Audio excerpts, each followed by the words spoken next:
बिस्मिल्लाहिर्रहमानिर्रहीम। अस्सलाम वालेकुम। मैं हूँ अकील शहजाद और आप देख रहे हैं हिस्ट्री लोडेड। कोलिश उस्मान किस्त नंबर 176 के हवाले से आज के हमारे मौज़ूआत कुछ इस तरह रहेंगे।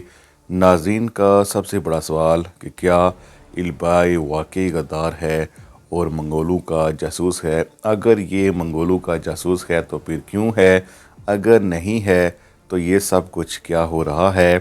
इसके साथ साथ बेगम खातून क्या वाकई इल्बाई को पसंद करने लगी है, और हम बात करेंगे कि हलीमा खातून क्या बाला खातून को वाकई जान चुकी है कि उसकी माँ है, क्योंकि ट्रेलर में उसे माँ कह रही है। और इसके साथ साथ वबा क्या है, क्या ये बीमारी है, जहर है, ये क्या है, आपको बताएंगे। लेकिन वीडियो शुरू करने से पहले आपसे गुजारिश है कि अगर आपने हिस्ट्री लोडेड को सब्सक्राइब नहीं किया तो ज़रूर सब्सक्राइब कर लें। किस्त नंबर 175 एक बेहतरीन किस्त थी और इस किस्त की रेटिंग इस सीज़न की सबसे बड़ी रेटिंग भी रही, यानी 6.99, जिसे आप 7 रेटिंग भी कह सकते हैं। हालांकि ये कोलिश उस्मान के मयार के मुताबिक रेटिंग नहीं है। कोलिश उस्मान इससे ज़्यादा रेटिंग भी ले चुका है और एवरेज रेटिंग की बात की जाए तो 12-13 तक भी गई है, बल्कि इससे ज़्यादा भी गई है। बहरहाल अभी के लिए इस सीज़न में सबसे बड़ी रेटिंग थी कोलिश उस्मान की। लेकिन दूसरी तरफ एक बड़ी एंट्री हुई है और आप जानते हैं कि जिस बड़े अदाकार की एंट्री हुई है और बड़े किरदार की, उसको मैं इतना पसंद नहीं करता, इसीलिए उसका नाम नहीं लूँगा। उसका मैंने एक नाम भी रखा हुआ है जो कि मैं आपको बताना नहीं चाहता, क्योंकि ये कोई तारीखी किरदार नहीं था। जब उसकी वापसी हुई तो ऐसे दिखाया गया जैसे तुर्गत की वापसी हो गई हो या फिर कोनूर की। बहरहाल ये उनका फ़ैसला है। लेकिन इस एंट्री के अलावा किस्त एक बेहतरीन पैकेज थी और एक बेहतरीन किस्तों में से एक किस्त थी। इसको अगर आप 10 में से 7 या 8 नंबर भी दें तो गलत ना होगा, क्योंकि ये एक बेहतरीन किस्त थी। हम इसको 10 में से 8 नंबर देंगे और आप इसको क्या रेटिंग देंगे हमें कमेंट सेक्शन में ज़रूर बताइएगा। अब आते हैं किस्त नंबर 176 के हवाले से कि इसमें क्या होने वाला है। जैसा कि आप जानते हैं कि उस्मान बेग के हाथों एलची की मौत हो चुकी है और जाहिर है कमानदार गुस्से में आ चुका है। लेकिन जब वो कई कबीले आया है तो उसने अपना गुस्सा वहाँ दिखाया नहीं है। इसके साथ साथ इल्बाई उसके पास गया था, लेकिन इल्बाई को भी उसने नहीं कहा कि उस्मान बेग को वो मारे।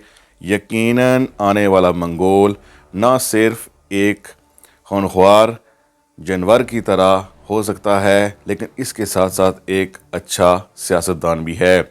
यानी इस वक्त अगर देखा जाए तारीख़ी एतबार से तो मंगोल थे तो ज़रूर, लेकिन वो उस्मान बेग के सामने तो नहीं आते थे। लेकिन चूँकि इस वक्त अल्हानी सल्तनत कमज़ोर है, इसीलिए वो नहीं चाहेगा कि उस्मान बेग से इतना बड़ा पंगा ले।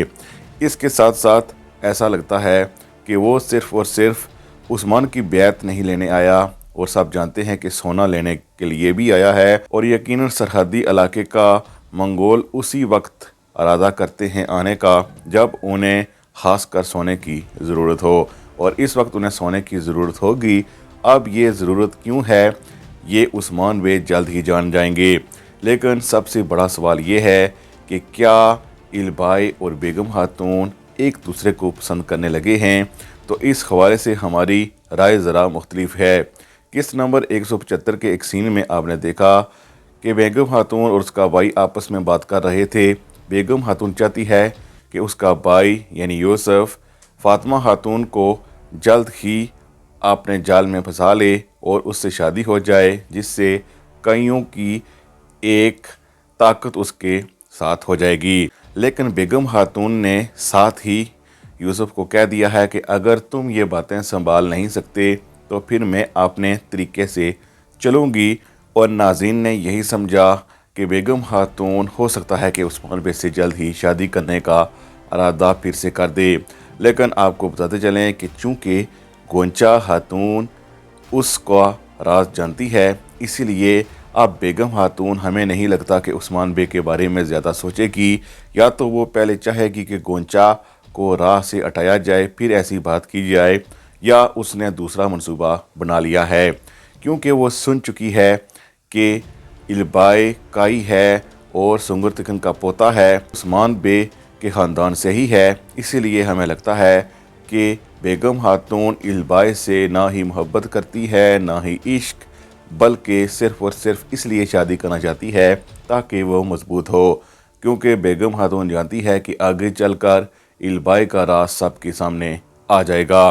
लेकिन ये क्या है कि इल्बाई किस्त के आखिर में जा पहुंचा है मंगोल कमांडर के पास, और मंगोल अलामत उसके पास पहले से ही मौजूद थी, जिससे एक बात वाज़ेह है कि वो पहले से ही मंगोलों में रहता था।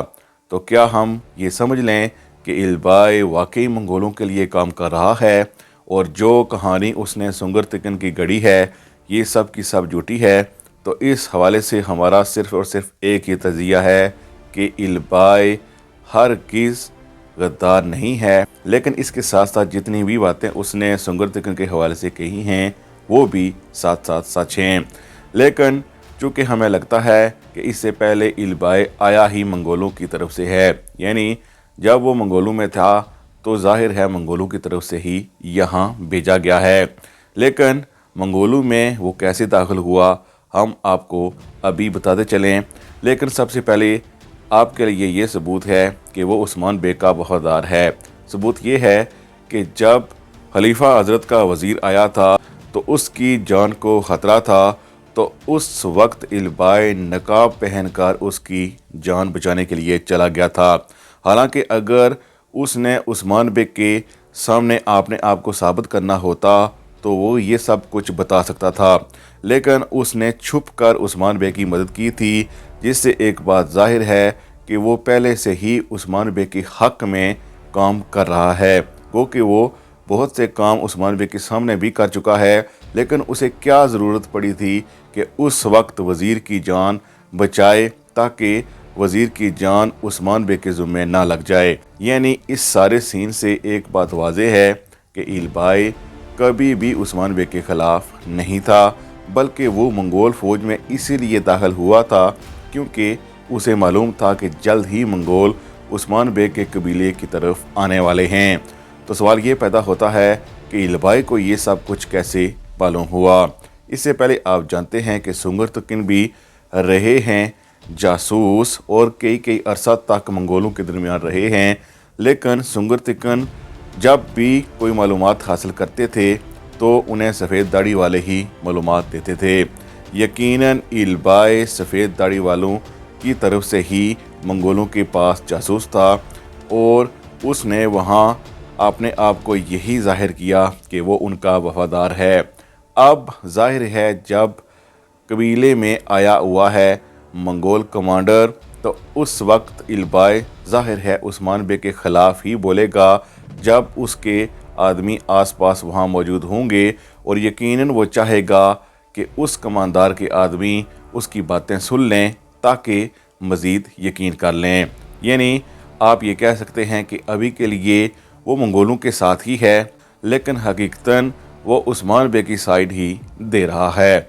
दूसरी तरफ हलीमा खातून, हमें लगता है कि चूँकि वबा फैली है और वबा फैलाने वाला कोई और नहीं बल्कि सोफिया ही है। सोफिया ने जो दवा पिलाई है हलीमा खातून को, तो हलीमा के ज़रिए ही सबको फैल गई है। लेकिन सबसे ज़्यादा तबीयत ख़राब हुई है हलीमा की, और जब आप देख सकते हैं ट्रेलर में कि बेगम खातून कहती है कि ये वबा है, लेकिन अलाउद्दीन भी कह रहे हैं कि ये वबा नहीं ज़हर है, यानी ये खुद फैलाया गया है। और इसके साथ साथ हलीमा को चूँकि पुरानी बातें याद आ रही हैं, जब बाला खातून ने उसे गोद में लिया है तो वो नीम बेहोशी की हालत में ऐसी बातें कर रही है। और चूँकि आप इससे पहले जानते हैं कि बाला खातून जब भी इसके करीब जाती है तो उसे अच्छा महसूस होता है, इसीलिए वो उसे बेटी बेटी कह रही है। सोफिया ने पोइना यानी हलीमा के ज़रिए ही ये सारा खेल खेला है। बहरहाल अभी के लिए जाहिर है जब हलीमा खातून ज़हनी तौर पर या नीम बेहोश नहीं रहेगी तो वो फिर अपनी पुरानी हालत में जा सकती है, लेकिन अभी के लिए बाला खातून को जब उसने उसे गोद में लिया है तो अच्छा फील कर रही है। अभी के लिए ये फीलिंग ही है, ये वाज़े नहीं है कि ये हलीमा है, और ना ही हलीमा को पता है कि बाला खातून उसकी वालदा है।